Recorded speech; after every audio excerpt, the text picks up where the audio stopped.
성경 말씀을 읽어드리겠습니다. 마태복음 19장 19절과 몇몇 구절들이 되겠습니다. 마태복음 19장 19절 내 부모를 공경하라 내 이웃을 내 자신과 같이 사랑하라 하신 것이니라. 마태복음 22장 39절 둘째도 그와 같으니 내 이웃을 내 자신같이 사랑하라 하셨으니. 마태복음 12장 31절 둘째는 이것이니 내 이웃을 내 자신과 같이 사랑하라 하신 것이라. 이보다 더 큰 계명이 없느니라. 누가복음 10장 27절입니다. 대답하여 이르되 내 마음을 다하며 목숨을 다하며 힘을 다하며 뜻을 다하여 주 너의 하나님을 사랑하고 또한 내 이웃을 내 자신같이 사랑하라 하셨나이다. 로마서 13장 9절입니다. 간음하지 말라, 살인하지 말라, 도적질하지 말라, 탐내지 말라 한 것과 그 외에 다른 계명이 있을지라도 내 이웃을 내 자신과 같이 사랑하라 하신 그 말씀 가운데 다 들었느니라. 갈라디아서 5장 14절입니다.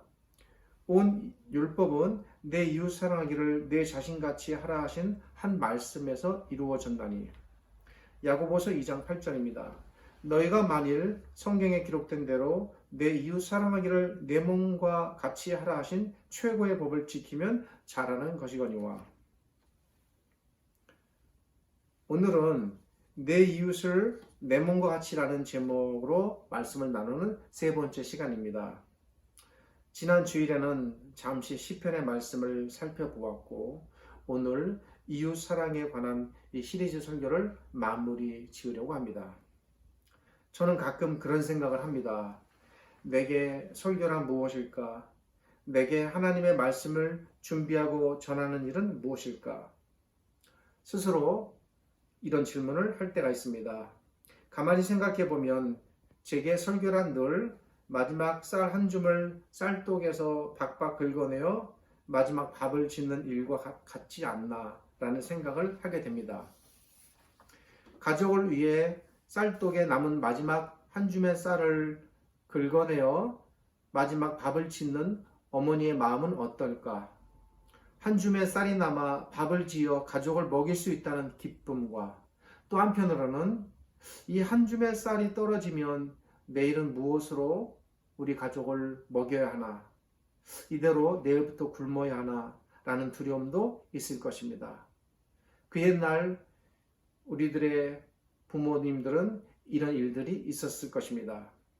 마지막 한 줌의 쌀을 꺼내 밥을 짓는 어머니의 마음, 그 마음은 기쁨과 두려움일 것입니다. 기쁨과 두려움이라는 면에서 제게 설교가 그런 의미를 갖는 것 같습니다. 오늘 이 한 편의 말씀으로 주의 말씀을 준비하여 전하면 다음에는 무엇을 전해야 하나? 때로는 막막하고 무엇을 어찌 전해야 할지, 어떤 본문을 선택하고 준비하여 하나님의 말씀을 전해야 할지 막막할 때도 있습니다. 늘 하는 설교이지만 늘 염려되고 늘 힘든 것이 이 작업인 것 같습니다. 어떤 분에게는 설교처럼 쉬운 것이 없다고 말씀하시는 것도 제가 읽은 적이 있지만 제게는 설교처럼 어려운 일도 없는 것 같습니다. 설교를 준비하고 전할 때는 기쁘고 감사하나 준비된 설교를 마무리하고 전하고 나면 허탈해집니다. 마치 빈 쌀독을 쳐다보는 그런 어머니의 마음과 같지 않을까 생각됩니다. 그런 시간이 반복되면서 한 가지 제가 정한 원칙이 있습니다. 그것은 빈 쌀독을 미리 걱정하지 말자라는 것입니다. 어떤 때는 시간 날 때 몇 주일치 설교를 한 번에 많이 준비해 둘까? 이런 생각도 들지만 사실 그것은 제 욕심입니다. 그것이 가능하지 않습니다. 쌀독에 쌀이 비어 있으면 어떻게 해서든 쌀이 채워지겠지. 어떻게 해서든 하나님께서 필요한 만큼의 양식을 주시겠지 라는 심정으로 미리 염려하지 말자는 것입니다. 그렇게 해서 때로는 주일 아침까지 아무것도 준비하지 못한 상태로 지낼 때도 있었습니다. 돌이켜보면 그러나 하나님께서는 늘 채워주셨습니다. 때로 놀랍고도 감사한 사실은 마치 밥 지을 때가 되기 직전에 어디서 쌀이 보내지듯 하나님께서 그렇게 생각을 주시고 깨닫는 마음을 주시고 심지어 주일 오전에 시편을 읽으면서 그 읽은 말씀에 대한 깨달음을 근거로 하나님의 말씀을 준비할 때도 있었던 것처럼 어떻게 해서든 하나님께서는 전할 말씀을 주셨습니다. 그래서 저의 설교 준비 방식은 기다림입니다. 하나님께서 반드시 전할 말씀을 주실 것이다 믿으며 기다리는 것입니다.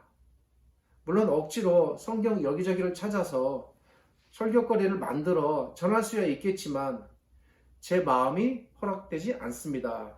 하나님께서 최소한 저와 저의 말씀을 듣는 신자들을 굶기지 않으시려는 믿음으로 기다립니다. 그렇게 하나님께서 저를 설교하시게 하시는 것 같습니다. 왜 제가 이런 말씀을 드리냐면 오늘 설교에 그 같은 사정이 있었기 때문입니다. 사실 이 설교는 지난 주일에 해야 맞는 설교입니다. 그런데 지난 주일에 도무지 이 본문에 대한 어떤 생각을 정리할 수 없었습니다. 아무것도 준비하기가 힘들었습니다. 시간이 많다고 설교가 준비되는 것은 아닙니다. 부득이 그래서 시편을 전하게 되었습니다.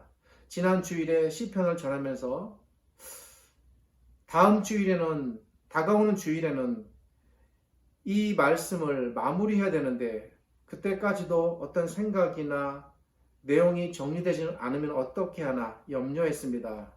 빈쌀떡을 쳐다보며 염려하듯 염려하는 것입니다.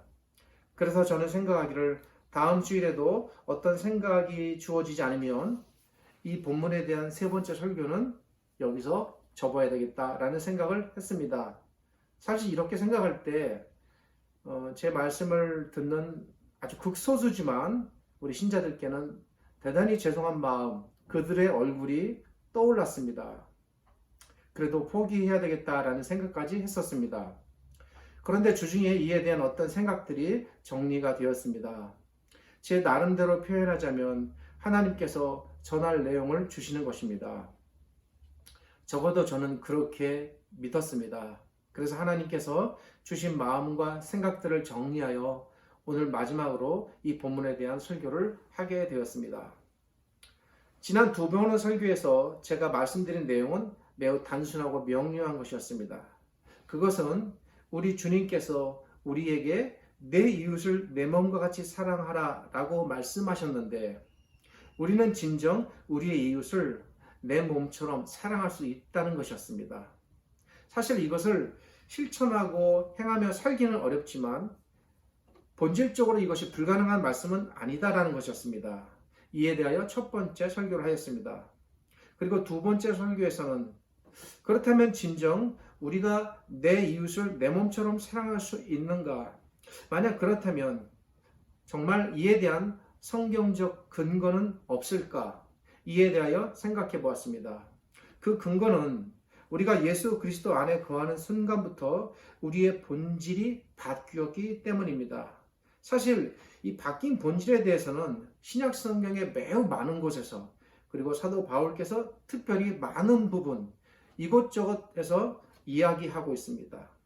새 사람, 새 옷, 새로운 피조물 이게 다 이해와 연관된 표현들입니다. 하나님 안에만 존재하였던 신적 본질이 우리 안에도 들어와 우리를 새 사람으로 바꾸었기 때문에 우리 안에도 하나님께서 갖고 계신 신적인 사랑의 본질적 능력이 존재하게 되었다고 말씀드렸습니다. 우리 안에 이전에는 없던 신적인 사랑의 본질이 주어졌기 때문에 우리는 능히 우리의 이웃을 내 몸처럼 사랑할 수 있는 새로운 존재들이 되었다고 말씀드렸습니다. 대단한 순교자나 대단한 신학자나 대단한 선교사에게 해당되는 말씀이 아니라 이 땅의 모든 신자에게 주어진 말씀입니다. 여기까지가 지난 두 번의 설교를 통해 드린 말씀의 대략적인 내용이었습니다.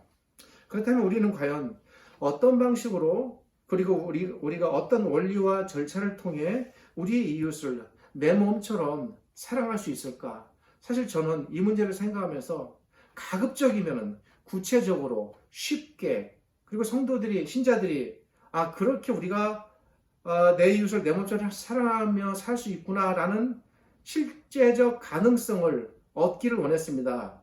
그래서 어떻게 하면 그렇게 전달할 수 있을까 고민했던 것입니다.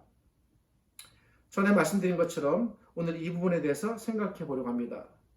저는 내 이웃을 내 몸과 같이 사랑하라 라는 이 말씀의 구체적인 가르침을 다른 데서가 아닌 이 말씀을 하신 예수님 그분에게서 찾아보기로 했습니다. 제가 어떤 추측과 가능성으로 논리를 전개하기보다 예수님 자신을 잘 살펴보고 집중하면 거기서 답이 나올 것이다 생각합니다. 예수님께서 자신이 하신 말씀을 실제로 예수님 자신은 어떻게 실천하고 본을 보여주셨는가 알아보는 것입니다. 그렇게 함으로써 그 원리와 방식을 우리 삶에 적용하여 우리도 이 말씀의 실천 가능성을 찾아보자는 것입니다. 한 두어 번 정도 예수님께 이런 일이 있었습니다. 그것은 제자들이 예수님께 나아오는 어린아이들의 접근을 막은 일입니다. 제자들의 이런 행동은 예수님이 어떤 분이신가에 대한 이해의 부족에서 나온 행동이 아닐까 생각됩니다. 저는 그렇게 제자들을 부정적으로 나쁘게 보진 않습니다. 예수님께서는 결코 나이와 신분과 직업과 혈통과 성별에 의해 사람을 차별하거나 나누는 분이 아니십니다. 그런데 당시 제자들은 그런 예수님의 생각에 미치지 못했습니다. 제가 언젠가 어린아이들을 맞으시는 예수님에 관한 이 부분에 대해 설교를 한 적이 있었습니다. 당시 어린아이들은 마땅히 차별받아야 하고 마땅히 천시받아야 하는 존재였습니다. 성인이 되기 전까지의 어린아이는 짐승 한 마리의 가치보다 못했고 인구에 들지 못했습니다. 늘 죽을 수 있는 대상이었기 때문에 아이를 정상적인 인간으로 보지는 못했던 것입니다. 그것이 당시 통념이었고 관습이었습니다. 그런 어린 아이들이 예수님께 다가올 때 그런 아이들의 접근을 막고 다른 이들의 접근을 용이하도록 돕는 일, 당시 관습으로는 너무나 당연한 일이었습니다. 제가 볼 때 사실은 제자들이 잘못한 것은 아닙니다. 그런데 예수님의 생각은 그런 관습을 뛰어넘으셨습니다. 예수님께서는 어린아이를 어른과 동등하게 생각하신 것입니다. 예수님께서는 어린아이를 품에 안으셨습니다. 그들을 위로하셨습니다. 그들을 맞으셨습니다. 그리고 이리 말씀하십니다. 누구든지 이 어린 아이에게 물 한 그릇을 대접하는 것은 곧 내게 하는 것이다. 이것이 예수님께서 이웃을 내 몸처럼 사랑하는 사랑의 방식이셨습니다. 예수님의 사랑의 방식은 크고 방대하고 화려한 일에서 시작되지 않습니다. 이웃을 내 몸처럼 사랑하는 예수님의 사랑의 방식, 작고 사소한 일에서부터 시작됩니다. 우리가 생각해 보아야 할 부분입니다. 또 다른 예를 들어보겠습니다. 한 여인이 간음을 하다 현장에서 붙잡혔습니다. 간음을 하다가 현장에서 붙들렸으니 결코 빠져나갈 수 없는 증거가 생겼습니다. 간음을 하다 현장에서 붙들렸으니 마땅히 율법에 따라 죽임을 당해야 했습니다. 물론 이 당시 사람들이 이걸 가지고 예수님을 이용해서 예수님을 어려움 가운데 몰아넣으려고 했다는 의도는 잘못됐지만 사실은 그들은 율법에 따라 이렇게 행동한 것이니까 행동 자체가 죄다 잘못이다라고 말할 수는 없습니다. 전혀 이상할 것도 억울할 것도 없는 일입니다.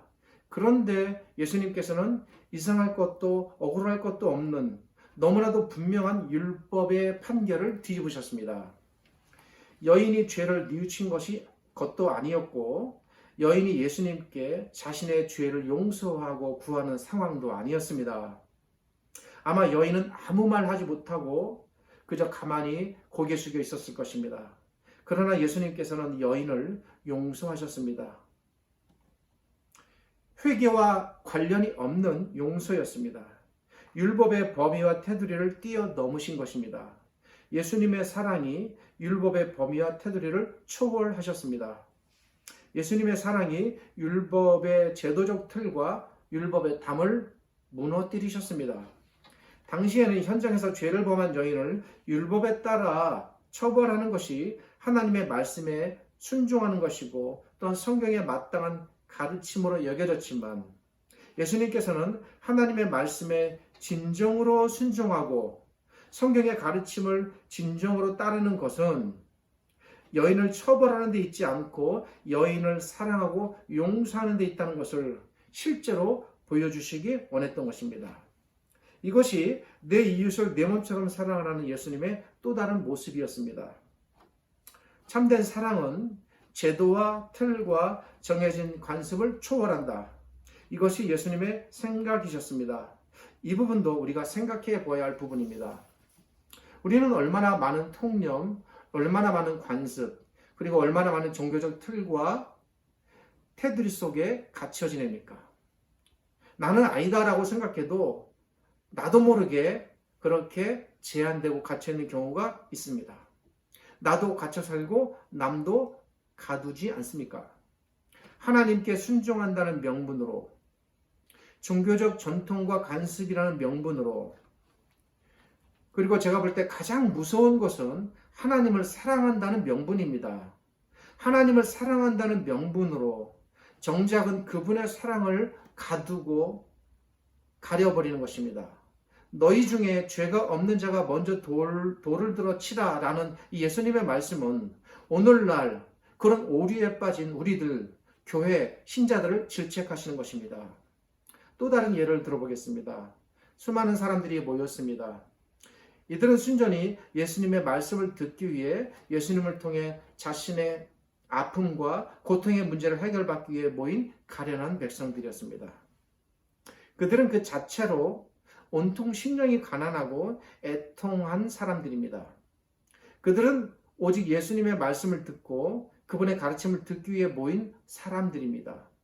특별한 계획이나 준비 없이 이런 마음으로 예수님을 따라 산으로 들러 걷고 또 걸으며 예수님을 쫓았습니다. 그러니 그들에게 준비된 양식이 있을 리 만무했습니다. 그들의 그런 형편과 처지를 누구보다도 예수님께서 잘 아셨습니다. 그들이 하나님 말씀을 듣는 일도 중요했고 그들이 하나님 나라에 대해 배우는 일도 중요했지만 예수님께서는 그들에게 먹는 일, 그것이 하나님의 말씀을 배우는 것 이상으로 필요하고 중요하다는 것도 잊지 않으셨습니다. 이에 예수님께서 결코 나타내지 않으셨던 신적인 거룩한 능력을 사용하셨습니다. 예수님은 얼마나 많이 배우고 고프셨겠습니까?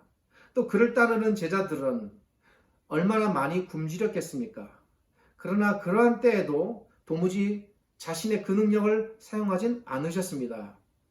예수님께서는 마치 하늘에서 만나를 내리시듯 광야의 수많은 백성들에게 넘치고 넘치도록 배불리 먹게 하셨습니다. 그저 간신히 배고픔을 면할 정도의 그런 요깃거리를 주신 것이 아닙니다. 12광주리가 남았다고 하니 아마 배고프거나 먹지 못한 사람이 하나도 없었을 것입니다. 배고픈 사람에게 친히 먹을 양식을 베풀어 주시는 예수님, 이것이 내 이웃을 내 몸처럼 사랑하라라는 예수님의 가르침의 또 다른 한 모습입니다.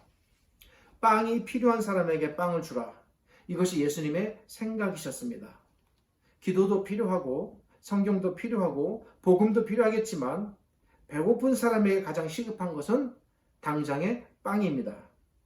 당장의 필요를 외면하지 않으시는 예수님, 이것이 예수님의 사랑 방식이었습니다. 이 부분도 우리가 생각해 보아야 할 부분입니다. 다음으로는 세 가지 사건을 동시에 살펴보겠습니다.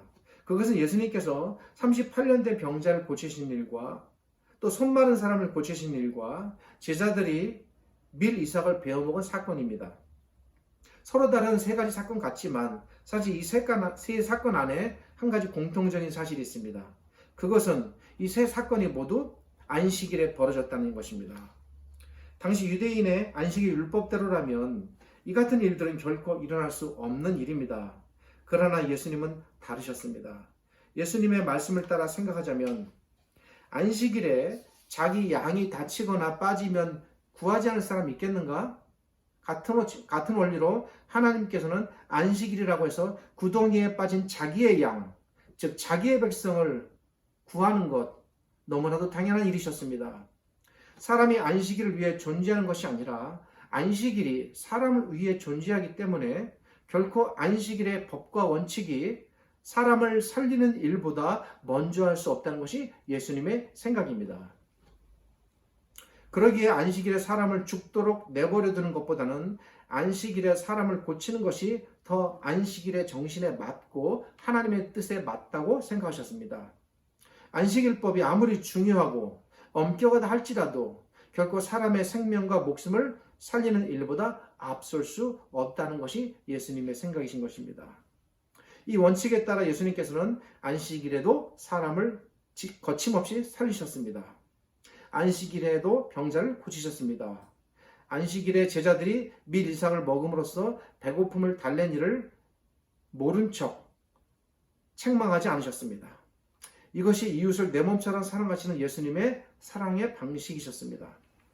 이상으로 우리는 내 이웃을 내 몸처럼 사랑하라고 말씀하신 예수님께서 실제로 어떤 방식으로 자신의 이 가르침을 실천하고 보여주셨는지를 살펴보았습니다. 이 외에도 사도 요한이 전하는 것처럼 너무나도 많은 사실들, 사건들, 예들이 있지만 그것을 다 말씀드릴 수 없습니다. 아주 극히 일부분만 예로 말씀드린 것입니다.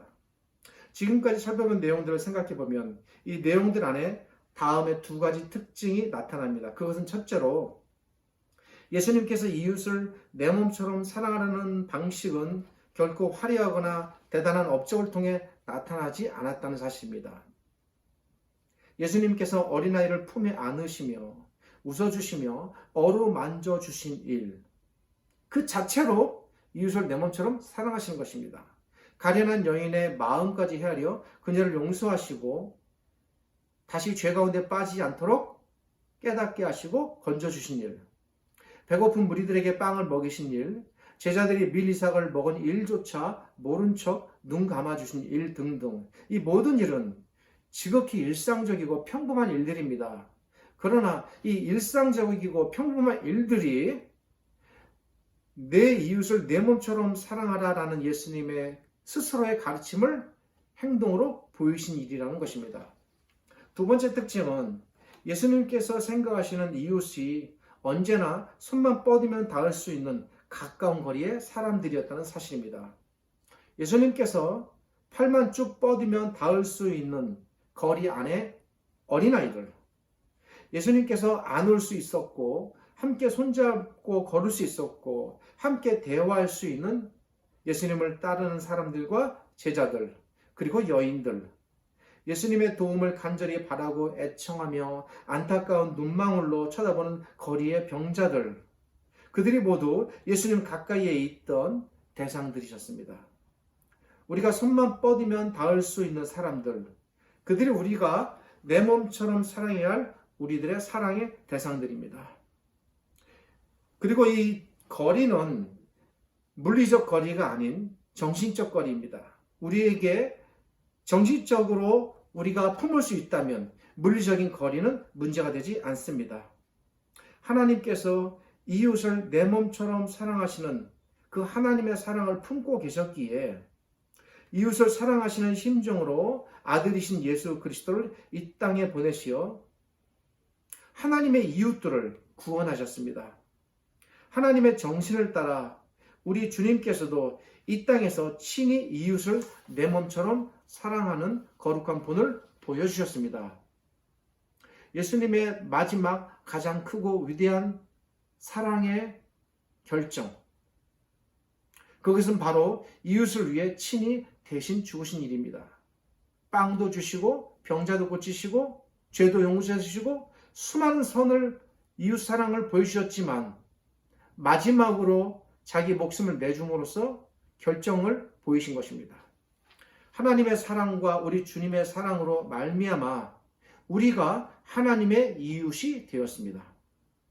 그리고 그 사랑의 본질과 능력은 이제 우리 안에 주어졌습니다. 사도 바울께서 이리 말씀하셨습니다.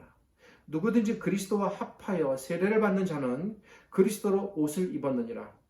마치 새 옷을 입은 것처럼 우리는 그리스도로 옷을 지어 입힘 받은 사람들이라는 말입니다. 그리고 또 바울 사도께서 이 말씀하셨습니다.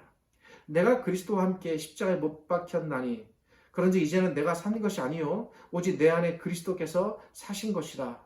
이제 내가 육체 가운데 사는 것은 나를 사랑하사 나를 위하여 자기 몸을 버리신 하나님의 아들을 믿는 믿음 안에 사는 것이라. 마치겠습니다. 우리는 어떤 사람들입니까? 우리는 그리스도로 새 옷을 입은 사람들이고 그리스도와 함께 십자가에 죽은 그리고 나서 다시 살아난 사람들입니다. 그러기에 우리가 이웃을 내 몸처럼 사랑하는 이 일은 결코 못할 일이 아닙니다. 이 일은 우리가 죽는 순간까지 부단하게 그리고 끝까지 따르고 실천해야 할 우리의 마땅한 도리입니다. 기도하겠습니다.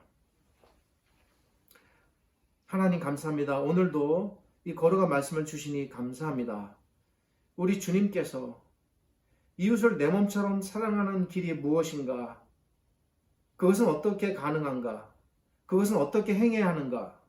친히 보이시고 나타내셨습니다. 아주 적은 부분이지만 우리 주님의 그런 모습에 대하여 생각해 보았고 살펴보았습니다. 우리 안에 그런 주님의 모습이 잘 새겨지게 하시고 우리 마음에 이 그릇 안에 담게 하여 주옵소서. 우리 마음의 도화지 안에 그런 우리 주님의 모습을 잘 그려 새겨 넣게 하여 주옵소서. 그리하여 잊지 말고 우리 목숨이 붙어있는 그 순간까지 이 명령, 이 당부, 이 가르침을 부단히 실천하며 장차 하나님의 나라에 들어가는 저희들 되게 하여 주시옵소서. 지금은 우리 주님 예수 그리스도의 은혜와 저희를 지극히 사랑하시는 아버지 하나님의 크신 사랑과 오늘도 이 말씀으로 우리를 위로하시고 깨닫게 하시며 인도하시는 성령 하나님의 함께 하심이 이 말씀이 읽혀지고 들려지고 생각하는 모든 신자들에게 하나님의 거룩한 위로와 축복이 함께 하시기를 예수 그리스도의 이름으로 축복하며 기도드립니다. 아멘.